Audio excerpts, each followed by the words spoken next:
Cove Human Services provides treatment and support for individuals and families facing the challenges of mental illness, developmental disabilities, aging, and substance abuse.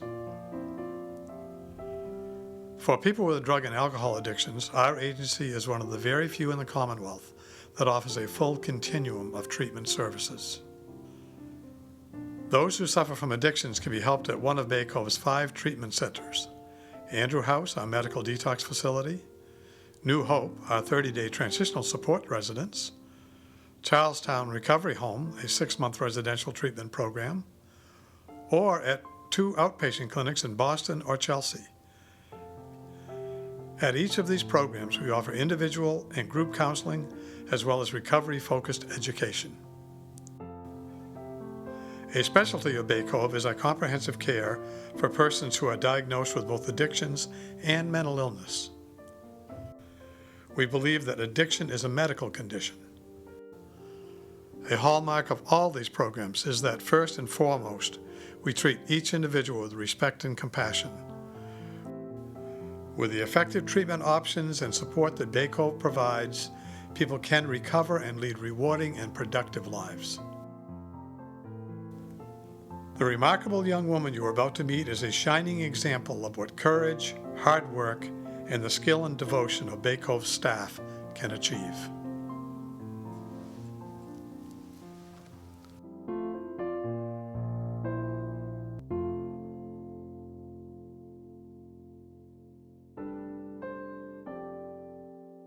I wanted to be like Nancy Kerrigan. I wanted to be a professional figure skater and be in the Olympics. I practiced all the time. I skated at least 3 or 4 times a week. And when we first had Amy, I was still in the hockey business, and I thought I had a little figure skater. And I remember buying her just a little pair of skates and bringing her down to the rink and carrying her around the ice with her little baby skates on. My dad was always great. I never remember seeing him drunk. He got sober when I was 7. He's just always been so good to me. We've always done things together, and he's just always been such a good father. I was going to go to a parochial school, but my parents couldn't afford it, and I decided to go to a vocational school in Wakefield. I didn't know when I was deciding to go there that there was a lot of drugs, but then when I got there and I saw that it was like, again, the cool kids using these drugs and partying in the woods, and seniors and juniors were like sniffing coke in the backs of the classrooms, and they were our role models. The cheerleaders were drinking on the sidelines. I don't even know how I got drawn into it. It was just so alluring, and it looked like so much fun. I just wanted to belong, and I wanted to be a part of something.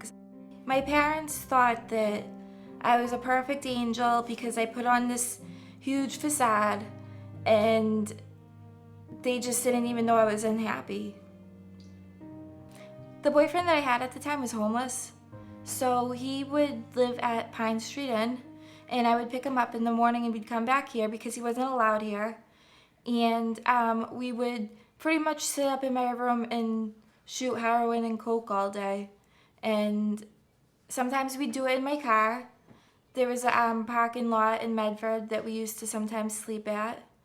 So sometimes if I was kicked out of the house, we would both live in my car in the parking lot. I was stealing from my father. I would steal from you if you left your purse close enough to me. I would steal from my girlfriends. I would steal from the stores and go to the bars and sell whatever I'd stolen. I had sticky fingers, and that's how I was supporting myself. I wasn't blaming her, I was blaming her friends.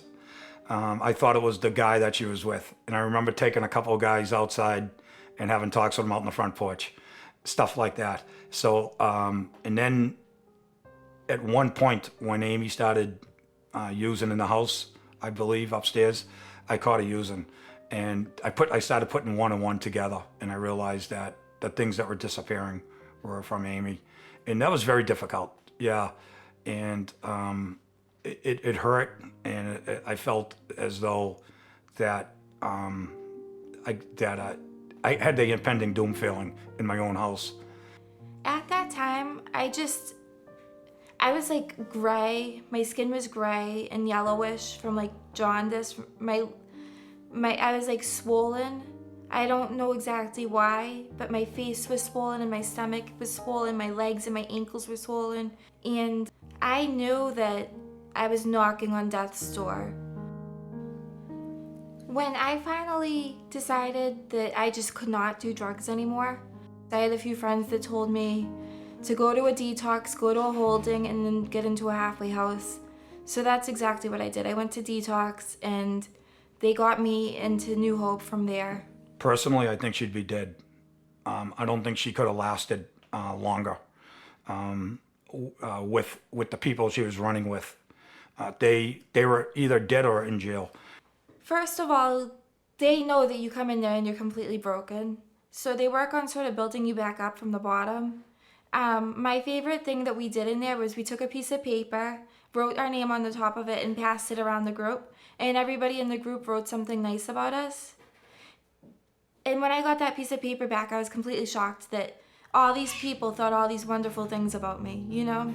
I didn't think that I was that great of a person, but other people, complete strangers, saw this good in me. And so that sort of helped building myself back up. And then they help you focus on some of your main problems with your childhood and your family.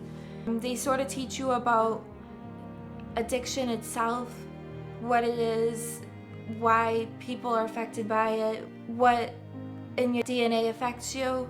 It's pretty much school for the addict. But it taught me to be patient with it.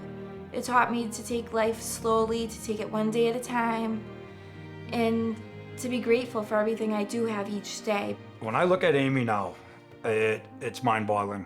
I know it's been a couple of years, but I still get goosebumps. She's very open with me. She tells me things that are very mature, and we have a great relationship, father and daughter. I go to college again. I am enrolled in Fisher College. I actually recently just completed school at UMass Boston for my LADC, and I'll be taking my test in June. I want to work with young women with substance abuse issues and maybe co-occurring disorders or eating disorders. And I found out yesterday when I got my registration packet for the next semester that I only have to take 5 more classes for my associate's degree. As much as New Hope was only a few weeks out of my 27 years of living, it was such a significant role in my life those 4 weeks that I was there. That changed her life, and I'm forever grateful for New Hope, for the changes that they made in her to realize what she needed to do. My life is different now. Before, I used to live for the night, I used to live for the party, I used to live for the drugs and the money. And today I live for the day and the morning, and I live for my dog and my father, and my life is so much different now. It really is. I can't even explain. It's like night and day.